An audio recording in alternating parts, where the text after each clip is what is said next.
The grand hall of Westfield Conservatory gleamed under the crystal chandeliers. Every surface seemed to whisper stories of classical music and generations of talented musicians who had walked these halls. Tonight, the sound of a piano echoed through the empty space, each note precise and controlled like drops of water falling in perfect rhythm. At the piano sat Vincent Chen, 23 years old, with fingers that moved across the keys like they were born there. He didn't just play music. He commanded it. His posture was perfect, his timing flawless, and he knew it. Everyone knew it. Vincent had won 3 international piano competitions before most people his age had even finished college. Magazine articles called him a prodigy. His professors called him exceptional. And Vincent? Well, he called himself the best. But there was something missing in his playing that night, though nobody dared say it out loud. The notes were all correct, technically brilliant even, but they felt cold somehow, like listening to a perfect recording instead of a living, breathing person sharing their soul through music. Vincent finished his piece with a dramatic flourish and stood up from the bench. He checked his expensive watch and frowned. It was almost 9 in the evening, and he'd been practicing for 3 hours. His fingers ached slightly, but he'd never admit that to anyone. Winners don't complain about pain. As he gathered his sheet music, he heard footsteps echoing in the hallway outside. The sound of wheels squeaking against the polished floor told him exactly who it was. The janitor making his nightly rounds. Vincent rolled his eyes. He'd seen the man around the conservatory for years, but never bothered to learn his name. Why would he? They existed in completely different worlds. Vincent was destined for concert halls across Europe and Asia. The janitor was destined to mop floors. That's just how life worked, Vincent thought. He stepped into the hallway, his designer shoes clicking against the marble, and nearly bumped into the cleaning cart. Behind it stood Carlos Rodriguez, a man in his late 50s with silver hair and kind eyes that crinkled at the corners. He wore the standard blue janitor's uniform, and his hands gripped the mop handle with the strength of someone who'd done physical labor for decades. Sorry, Carlos said quickly, moving his cart to the side. His accent carried the warm sounds of his native Philippines, even after 25 years in America. Vincent barely acknowledged the apology. He was about to walk past when he heard something unexpected. Carlos was humming. It wasn't just any random tune either. It was a melody that made Vincent pause despite himself. The notes rose and fell in a pattern that was somehow both melancholy and hopeful, like watching the sun set while knowing it would rise again. "What is that?" Vincent asked, his tone more curious than friendly. Carlos looked up, surprised that someone was actually talking to him. Most people at the conservatory looked right through him, as if he were part of the furniture. "Oh, just something I was working on," he said softly. "Working on?" Vincent raised an eyebrow. "You mean like a song on the radio?" No, Carlos smiled, a bit embarrassed now. "I mean, I composed it. I like to write music sometimes, in my head mostly, while I work." Vincent stared at him for a moment, then let out a short laugh. "You compose music? Like actual compositions?" "I try," Carlos said, his voice still gentle despite the mocking tone he was hearing. "I've loved music my whole life. Piano especially. I used to play many years ago back home."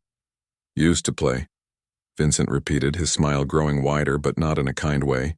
"And what happened? Realized you weren't good enough?" Carlos's expression shifted slightly, a shadow passing over his features. "Life happened. Family needed me to work instead of play." Right, Vincent said, leaning against the wall with his arms crossed. He was enjoying this now, the way he enjoyed pointing out wrong notes in other students' performances. "So you're one of those people who thinks they could have been a musician if only circumstances were different. Let me guess, you still dream about it? Playing in concert halls?" There was a long pause. Carlos looked down at his mop, then back up at Vincent. When he spoke, his voice was quieter but steady. "Actually, yes. I do still dream about it. I dream about standing on that stage in the main hall, playing for people who love music as much as I do.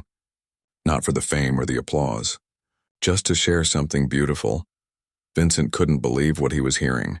This janitor, this man who cleaned up after real musicians, actually thought he belonged on the same stage. It was almost too perfect. He threw his head back and laughed, the sound bouncing off the high ceilings and filling the empty hallway. "Oh, that's rich," Vincent said, wiping his eyes. "That's really rich. You know what, Carlos, is it? Let me explain something to you about music. Real music. Classical piano isn't something you just pick up because you feel like it. It takes years of training. Decades of dedicated practice. Natural talent that you're either born with or you're not. You can't just hum some tune while pushing a mop and call yourself a composer. Carlos's jaw tightened, but he remained calm. Music doesn't only belong to people in fancy suits playing in fancy halls. It belongs to anyone who feels it in their heart. That's a nice thought for a greeting card, Vincent shot back. But in the real world, there are people who make music, and there are people who clean up after those people. That's just reality. Some of us are meant to perform, and some of us are meant to serve. Nothing wrong with that. Everyone has their place. And you think you know everyone's place just by looking at them? Carlos asked, his voice still controlled but with an edge of something stronger underneath. I think I know that janitors don't become concert pianists, Vincent said flatly. I'm not trying to be cruel here. I'm being honest. You want to dream about music? Fine. Dream away while you're mopping. But don't confuse dreams with reality. You work here. I perform here. That's the difference between us. The hallway fell silent except for the humming of the building's heating system. Carlos stood there holding his mop, looking at this young man who had so much talent but seemed to have so little understanding of life. He thought about his own story, his own journey, all the things this arrogant young pianist couldn't possibly know.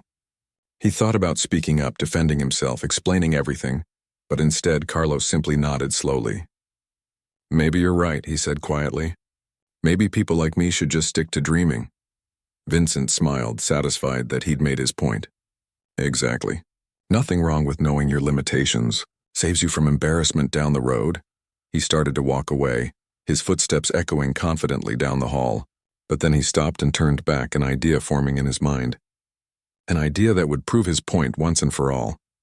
Actually, Carlos, Vincent called out, his voice dripping with false friendliness, since you love music so much, since you think you could be a pianist, I have a proposition for you. A challenge, if you will. Carlos looked up, uncertain where this was going. Vincent's smile widened. The conservatory has that open showcase next month. Anyone can sign up to perform. Students, faculty, even staff, I suppose. Why don't you sign up? Show everyone what you've got. If you're as good as you dream you are, prove it. Play for a real audience. Let them decide if a janitor can make music worth listening to. The challenge hung in the air between them like a sword. Carlos stood frozen in the hallway, his hands gripping the mop handle so tightly his knuckles turned white. The words hung in the air like smoke that wouldn't clear. A challenge. A public performance. Everything he'd ever wanted and everything he'd ever feared wrapped up in one cruel package. Vincent watched him with that same smug smile, waiting for a response. He expected Carlos to back down immediately, to stammer out some excuse about being too busy or too old. That's what usually happened when you called someone's bluff. They folded. They admitted the truth. They went back to their place in the world, but something shifted in Carlos's expression. His shoulders straightened just a little. When he looked up at Vincent, there was something different in his eyes. Not anger exactly, something deeper. Something that had been buried for a long time but was now pushing its way to the surface. All right, Carlos said quietly. Vincent blinked. What? I accept your challenge, Carlos repeated, his voice stronger now. I'll perform at the showcase. I'll play piano in front of everyone. For just a second, Vincent's smile faltered. He hadn't actually expected this. The whole point was to make the janitor realize how ridiculous his dreams were, to make him back down and accept reality. But now this old man was actually agreeing to embarrass himself in public. Vincent recovered quickly, his grin returning even wider than before. Well, I have to admire the confidence, even if it's completely misplaced. Okay then, let's make this interesting. If you can play something actually worth listening to, something that proves you belong on that stage, I'll publicly apologize to you, in front of everyone. I'll admit that I was wrong about you. He paused for effect, enjoying the drama of the moment. But if you fail, if you get up there and prove that you're just a janitor with delusions, then you have to promise something too. You stop talking about music. You stop pretending you're a musician. You accept what you are and stay in your lane. Deal? Carlos felt his heart pounding in his chest. This wasn't just about pride anymore. This was about putting everything on the line, every dream he'd carried for 40 years. If he failed, he wouldn't just be embarrassed. He'd have to give up the one thing that had kept him going through all the hard years. But something in him refused to back down. Maybe it was stubbornness. Maybe it was all those years of swallowing his pride and accepting less than he'd hoped for. Maybe he was just tired of being invisible. "Deal," Carlos said firmly. Vincent laughed, shaking his head in disbelief. "You've got 4 weeks. Better start practicing, old-timer. Though I have to ask, do you even have access to a piano? I mean, we can't exactly let you use the conservatory's instruments after hours. Insurance liability and all that?" The question hit Carlos like a punch to the gut. Vincent was right. He did have a piano at home, an old beaten-up upright that he'd bought used 15 years ago. But it was nothing like the grand pianos at the conservatory. The keys stuck sometimes. The sound was thin and tinny. It was like comparing a bicycle to a racing car. But Carlos didn't let his worry show on his face. "I'll manage," he said simply. "I'm sure you will," Vincent said with mock encouragement. He pulled out his phone and started typing. "I'm putting this on the student message board right now. Special performance at next month's showcase. Carlos Rodriguez, conservatory janitor.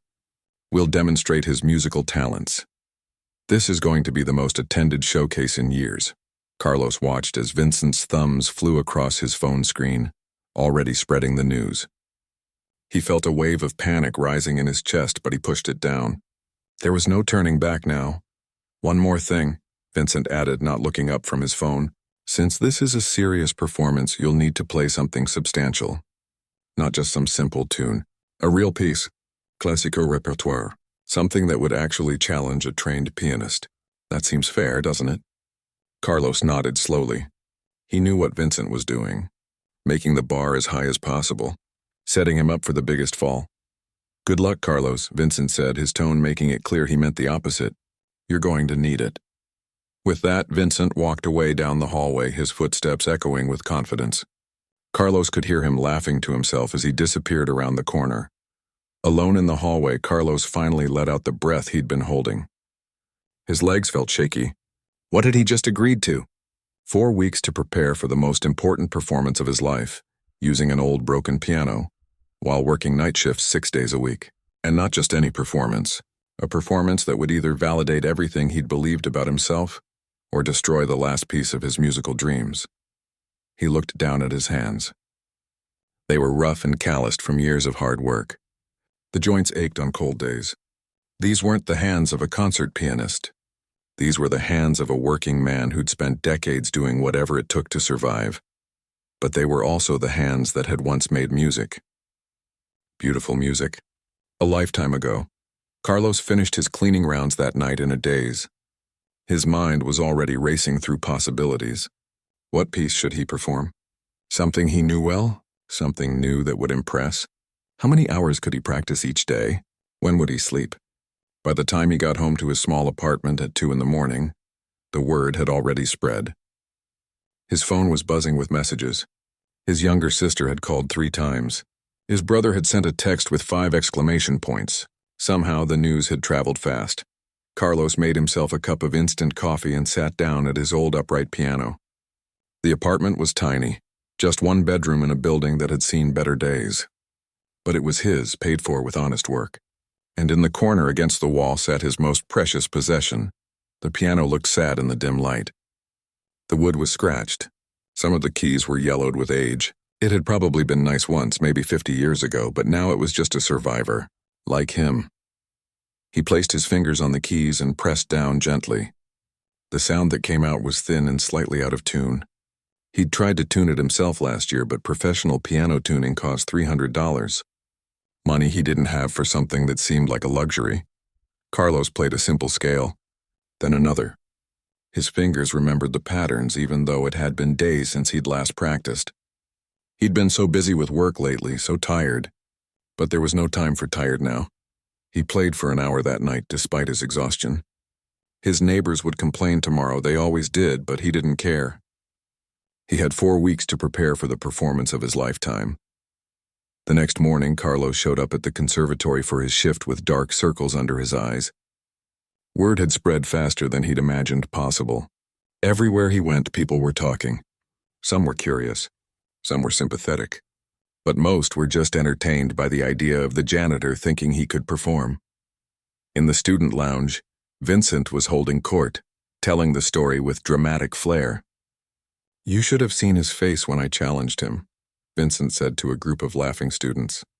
I honestly think he believes he can do it. It's almost cute. Like watching a kid believe in Santa Claus. One of the younger students, a girl named Patricia who was usually quiet, spoke up hesitantly. Maybe he's actually good, though. I mean, we've never heard him play. Vincent gave her a look of exaggerated patience. Patricia, he's a janitor. He mops floors for a living. You really think someone with actual talent would be pushing a cleaning cart at age 50-something? Come on, use your brain. Another student jumped in. I heard he used to play when he was younger. Maybe in the Philippines or something. Oh, I'm sure he played, Vincent said dismissively. Probably at church gatherings or family parties. That's not the same as performing classical piano at a conservatory level. That's not the same as training for years under master teachers. That's not the same as dedicating your entire life to the craft. The students nodded, convinced. It made sense when Vincent put it that way. How could someone who'd spent decades cleaning floors suddenly compete with trained musicians? But none of them knew Carlos's real story. They didn't know what he'd sacrificed. They didn't know what he'd lost. They didn't know that every night after his shift, he went home and played piano until his fingers bled. Not because he had to, but because music was the only thing that made him feel like himself. Carlos heard pieces of these conversations as he emptied trash bins and cleaned bathrooms. Each comment was like a small cut. But he didn't say anything. He just worked his shift, kept his head down, and counted the hours until he could go home and practice.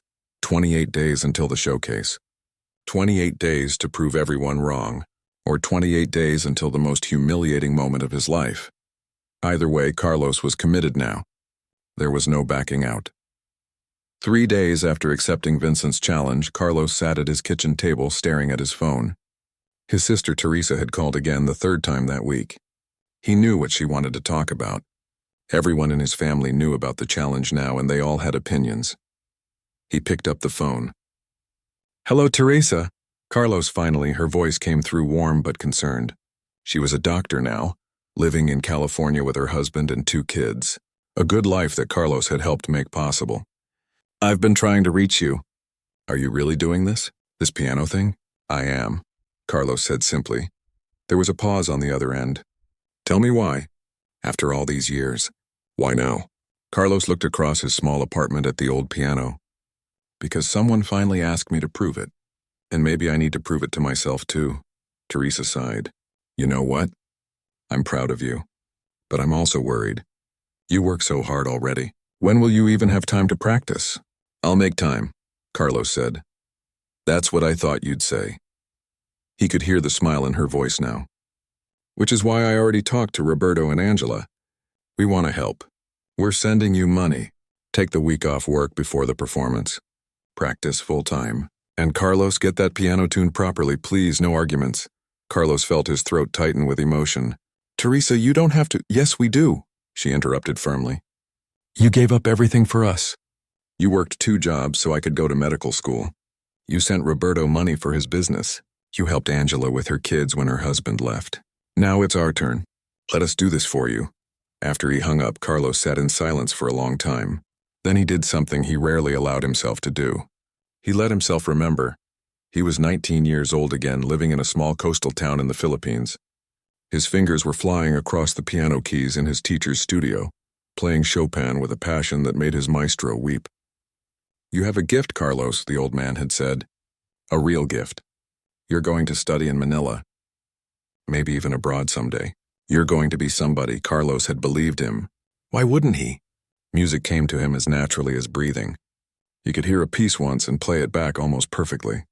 He could feel the emotion behind every note, every phrase. His family was poor, but they were so proud of him. His mother worked extra hours cleaning houses so he could have his lessons. His father fixed boats until his hands were raw so they could afford the second-hand piano that sat in their tiny living room. Then came the typhoon, November 15th. Carlos still remembered the date like it was burned into his brain. The storm that changed everything. The waters rose so fast. Their house built near the shore didn't stand a chance. Carlos survived because he'd been inland, staying with his teacher for an important lesson. His parents and his youngest brother didn't make it. He came home to find his world destroyed. Literally, his house was gone. His piano was smashed to pieces, buried in mud and debris, and suddenly he had 3 younger siblings to take care of. Teresa was 16. Roberto was 14. Angela was only 12. They were orphans now, and Carlos was the oldest, the only one who could work. The music school in Manila sent their condolences and held his scholarship spot for a year, hoping he could still come. But how could he? He had 3 kids depending on him. He took the first job he could find, working at a hotel, then a second job at a restaurant. The piano became a memory, something from a life that no longer existed.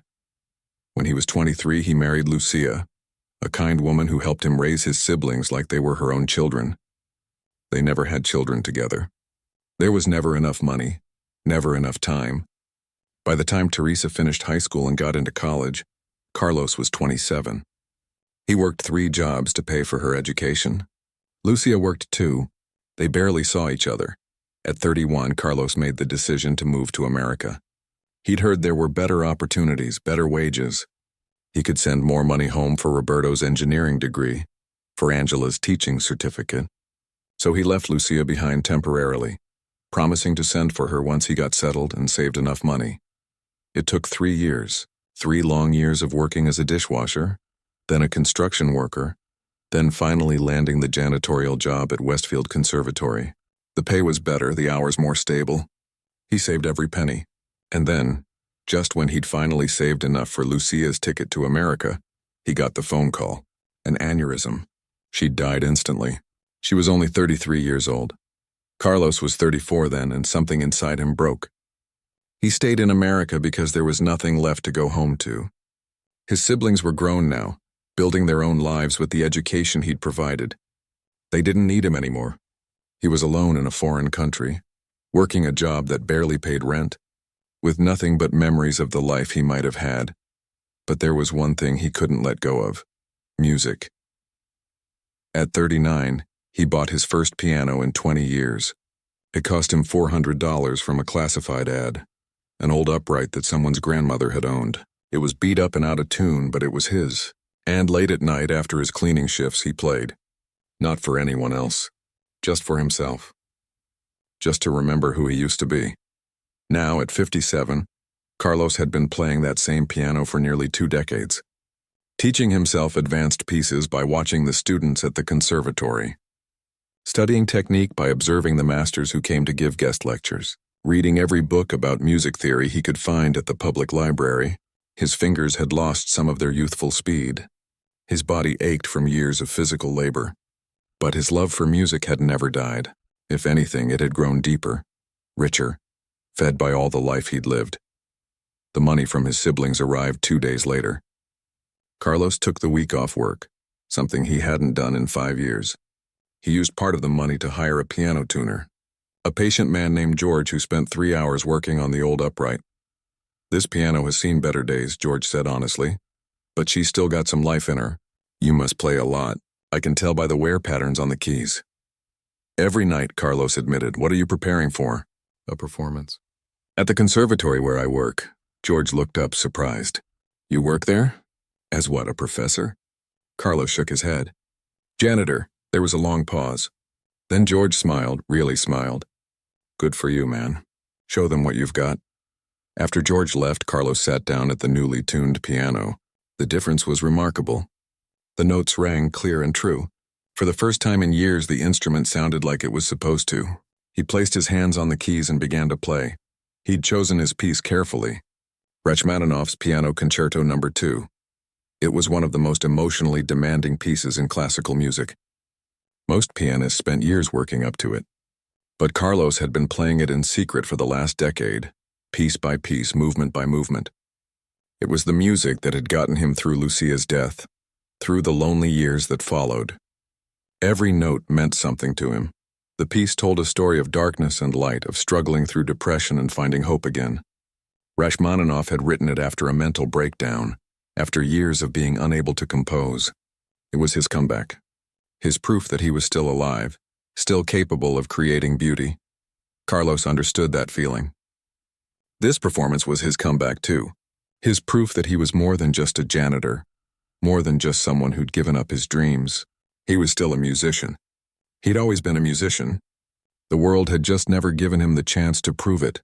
For the next week, Carlos practiced 8 hours a day, His fingers ached. His back hurt from sitting so long, but he pushed through. Every morning he would work on technical passages, playing them slowly until his fingers remembered the patterns. Every afternoon he would work on interpretation, on bringing out the emotion in each phrase. Every evening he would play through the entire piece, start to finish, imagining himself on that stage. His neighbors complained about the noise. The building manager knocked on his door twice. Carlos apologized but kept playing. Nothing was going to stop him now. On the 8th day he returned to work. 20 days until the performance. People still whispered when he walked by. Vincent still made jokes in the student lounge. But Carlos noticed something else too. Some of the students had started looking at him differently, with curiosity instead of pity, with interest instead of dismissal. One evening, a young student named Daniel stopped him in the hallway. "Hey, Carlos? I heard you're performing Rachmaninoff, the second concerto." Carlos nodded, surprised the kid knew what piece he'd chosen. "That's brave," Daniel said quietly. "That piece is no joke. Even for professionals. Why'd you pick something so hard?" Carlos thought about it for a moment. "Because it says what I need to say. And if I'm going to do this, I'm going to do it right." Daniel smiled. "I hope you kill it up there. Seriously. Some of us are actually rooting for you." As the student walked away, Carlos felt something shift inside him. Maybe this wasn't just about proving Vincent wrong. Maybe it wasn't even about proving himself right. Maybe it was about showing everyone that dreams don't die just because life gets hard. They just wait. Sometimes for years. Sometimes for decades. But they wait. And sometimes, if you're lucky enough and brave enough, you get one more chance to make them real. The night arrived faster than Carlos expected. One moment he had 20 days to prepare, then 10, then 3, and suddenly it was the evening of the showcase. He stood in the small staff bathroom at the conservatory, staring at himself in the mirror. His brother-in-law had sent him a suit, a simple black one that fit reasonably well. It wasn't fancy, but it was respectable. Carlos adjusted the tie for the 5th time, his hands shaking slightly. Outside he could hear voices. Lots of them. The showcase usually drew maybe 50 people, mostly friends and family of the performers. But tonight was different. Word had spread far beyond the conservatory. People were curious. Some came to support him. But Carlos knew the truth. Most came to watch him fail. It was entertainment. The janitor who thought he could play piano. There was a knock on the bathroom door. "5 minutes, Mr. Rodriguez," a student volunteer called out. Carlos took a deep breath. His reflection looked back at him, a 57-year-old man with gray hair and tired eyes. This was it. Everything came down to the next 20 minutes. Either he would prove that his life meant something beyond mopping floors, or he would become a joke. A story people told at parties. Remember that janitor who thought he could play Rachmaninoff? He walked out of the bathroom and made his way toward the backstage area. The concert hall at Westfield Conservatory was beautiful, with red velvet seats and gold trim on the balconies. Carlos had cleaned this room hundreds of times, always after everyone had gone home. He'd never seen it full of people before. He peeked through the side curtain. Every seat was taken. People were standing in the back. He spotted his sister Teresa in the 3rd row, dabbing her eyes with a tissue even though nothing had happened yet. Roberto sat next to her, giving a thumbs up when he saw Carlos looking. Even Angela had flown in from Seattle, sitting there with her 2 teenage kids. But Carlos also saw Vincent sitting in the very front row, right in the center. The young pianist wore an expensive suit and had that same confident smile on his face. Next to him sat several other advanced students, all of them waiting for the show to begin. The show where the janitor embarrassed himself. The showcase had already started. Carlos was scheduled to perform 5th right after Vincent. That had been Vincent's idea, of course. Perform his brilliant piece first, then let Carlos follow it up and look even worse by comparison. Carlos watched as the first student performed, a nervous girl who stumbled through a Chopin nocturne. The audience clapped politely. The second student did better, a confident young man playing Beethoven. More enthusiastic applause. The 3rd and 4th performers came and went in a blur. Carlos barely registered them. His heart was pounding so hard he could feel it in his throat.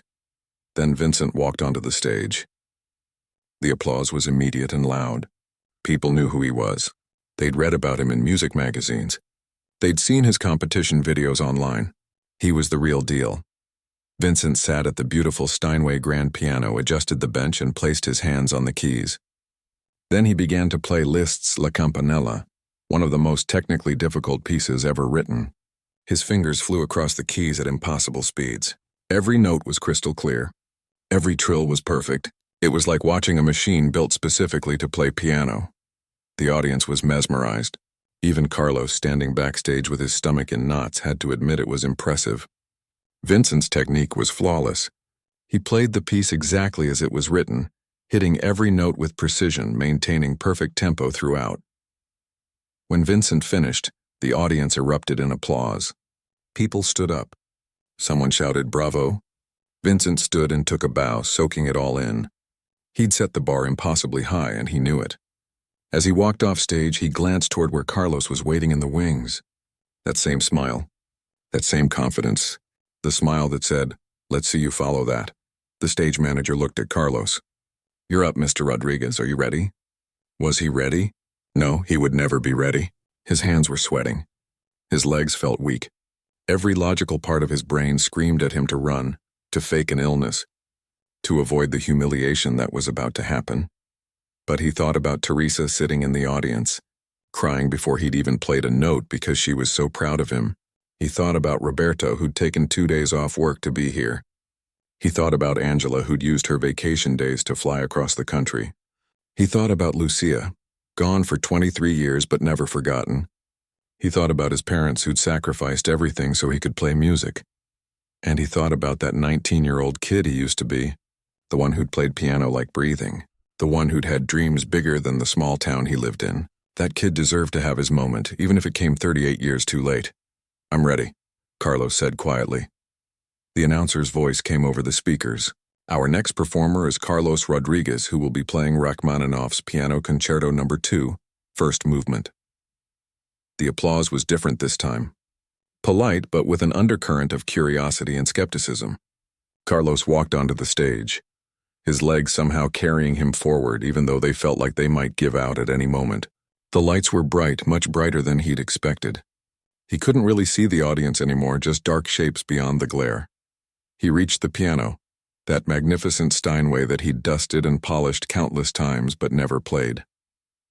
He'd asked permission to practice on it once, just for an hour before the performance. The conservatory director had surprised him by saying yes. Maybe she felt sorry for him. Maybe she was curious. Either way, he'd had 1 hour yesterday to familiarize himself with this instrument. It was like comparing his beat-up upright to a Ferrari. Every key responded instantly. The sound was rich and full and perfect. It was the kind of piano that made you want to play better, that brought out the best in whoever touched it.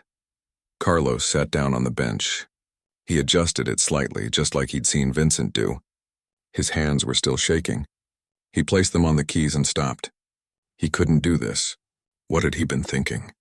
He was a janitor, a cleaning man. He had no business sitting at this piano in front of all these people. The silence stretched out. People started shifting in their seats. Someone coughed. Carlos could imagine Vincent's smile growing wider with each passing second of silence. Then Carlos closed his eyes. And he stopped thinking about Vincent. He stopped thinking about the audience. He stopped thinking about being a janitor or being too old or not having enough training. He thought about the music. Just the music. He thought about what Rachmaninoff had felt when he wrote this piece, coming back from the darkness, finding hope again after losing everything. Carlos knew that feeling. He'd lived that feeling. He took one deep breath, held it for a moment, and then his fingers came down on the keys. The opening chords of Rachmaninoff's Second Piano Concerto filled the hall. Deep, powerful, dramatic chords that announced something important was about to happen. But where Vincent's playing had been technically perfect, Carlos's playing was something else entirely. It was raw. It was honest. It was the sound of a human being pouring out his soul through his fingertips. The famous melody began, that haunting theme that everyone knows even if they don't know classical music. Carlos played it like he was telling a story, his story. The notes spoke of loss and longing, of dreams deferred but not forgotten. His fingers found their way through the complex passages, sometimes fumbling slightly on the fastest parts because his 57-year-old hands couldn't quite match the speed of younger pianists. But nobody cared about the technical perfection anymore. Because what Carlos lacked in flawless technique, he made up for in something much rarer. Feeling, truth, authenticity. Every phrase meant something. Every dynamic change told part of the story. When the music swelled with hope, you could hear all the years he'd spent holding on to his dreams. When it fell into melancholy, you could hear all the sacrifices he'd made. The audience sat completely still. Nobody coughed anymore. Nobody shifted in their seats. Even Vincent, sitting in the front row with his arms crossed, had stopped smiling. His expression had changed to something else, something that looked almost like shock. Carlos was lost in the music now. His nervousness had disappeared. This was where he belonged. This was who he was. Not a janitor. Not a failure. Not someone whose dreams had died in a typhoon 40 years ago. He was a musician. He'd always been a musician. The world just hadn't known it. His fingers moved through the development section where the themes grew more complex and urgent. Sweat dripped down his face, but he didn't notice. His back ached from the intensity of his playing, but he didn't care. Nothing existed except the music and the piano and the connection between them. The piece built toward its climax. The orchestra parts that didn't exist somehow still present in the way Carlos voiced the chords. And then finally the closing passage. The resolution. The finding of peace after struggle. Carlos played the final notes with a gentleness that made them sound like a prayer. The last chord rang out into the hall, sustained by the pedal, slowly fading into silence. Carlos sat there for a moment, his hands still on the keys, not quite ready to let go. Not quite ready to return to reality. The silence that followed felt like it lasted forever. Carlos opened his eyes and remembered where he was. On stage, in front of hundreds of people, having just played his heart out in the most important 20 minutes of his life. And then, from somewhere in the middle of the hall, someone stood up. It was the conservatory director who stood first. Dr. Helen Morrison, a woman in her 60s who'd spent 40 years in classical music and had heard everything. She rarely showed emotion. Students joked that she had ice water in her veins. But now she was standing, her hands coming together in applause that started slow and then grew stronger. Then someone else stood. And another. And another. Like dominoes falling, the entire audience rose to their feet. The applause started as a ripple and became a wave, crashing over Carlos as he sat frozen at the piano bench. People weren't just clapping politely. They were applauding with real enthusiasm, real emotion. Some were crying. Teresa was openly sobbing in the third row, her mascara running down her face while Roberto hugged her. Carlos stood up slowly, uncertain what to do with his hands. He'd never taken a bow before, never stood on a stage accepting applause. He gave a small awkward nod, his own eyes filling with tears. The applause grew louder. Someone in the balcony shouted, "Bravo!" and others joined in. The sound filled the concert hall, echoing off the walls Carlos had cleaned so many times. But not everyone was standing. In the front row, Vincent remained seated, his arms still crossed, staring at the stage with an expression that was hard to read. The students around him were all on their feet, clapping and cheering, but Vincent sat motionless. Finally, as if it took every ounce of effort, he slowly rose to his feet. He brought his hands together in applause, but his movements were mechanical. His face had gone pale. The ovation continued for almost 2 full minutes. Carlos didn't know where to look, what to do. He bowed again, deeper this time, and when he straightened up, he had to wipe his eyes. The applause finally began to die down as people returned to their seats. But the energy in the room had completely changed. The skepticism was gone. The mockery was gone. Something genuine had happened here tonight, and everyone felt it. Carlos walked off stage in a daze. Backstage, the student volunteers were staring at him with new respect. One of them, a girl who'd barely acknowledged his existence before, stepped forward. "Mr. Rodriguez, that was incredible. I've never heard anything like that." Before Carlos could respond, people started finding their way backstage. Teresa got there first, throwing her arms around her older brother and squeezing him so tight he could barely breathe. "You did it," she kept saying. "You actually did it. I'm so proud of you." Roberto was right behind her, shaking Carlos's hand firmly, then pulling him into a hug. "That was for Mom and Dad," he said quietly. "They would have loved that." Angela arrived with her kids, both teenagers who'd been skeptical about flying across the country to watch their uncle, the janitor, play piano. Now they looked at him differently, like he was someone interesting, someone worth knowing. Other people came through too. Students Carlos had only seen from a distance. Faculty members he'd never spoken to. They shook his hand, congratulated him, told him how moved they were. Dr. Morrison appeared, her usual stern expression softened. "Mr. Rodriguez," she said, "I've been teaching at this conservatory for 32 years. I've heard hundreds of performances. That was one of the most emotionally honest pieces of playing I've ever witnessed. Where did you study?" Carlos shook his head. "I didn't, not really. I had lessons when I was young, back in the Philippines. Everything else I taught myself." Dr. Morrison's eyes widened. "You're self-taught? For how long?" "About 40 years on and off," Carlos admitted. "Mostly off until recently." She looked at him for a long moment. "We need to talk. Come see me in my office tomorrow, please." As the crowd backstage thinned out, Carlos noticed someone standing at the edge of the group. Waiting. Vincent. The young pianist stood with his hands in his pockets, no longer looking arrogant or amused. He looked uncomfortable, maybe even shaken.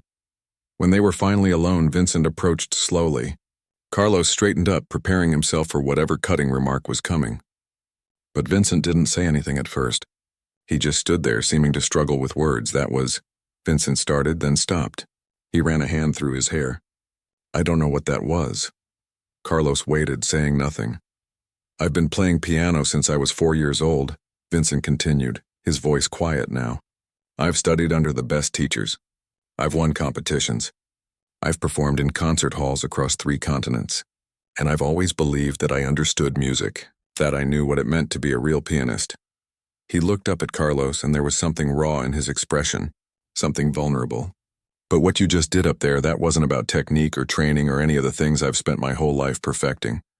That was something else entirely. That was real. That was honest. And I've never played anything that honest in my life." Carlos didn't know what to say.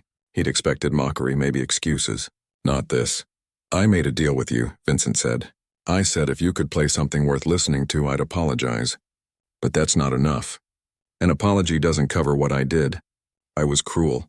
I thought I was better than you because I had training and you didn't. Because I performed on stages and you cleaned them.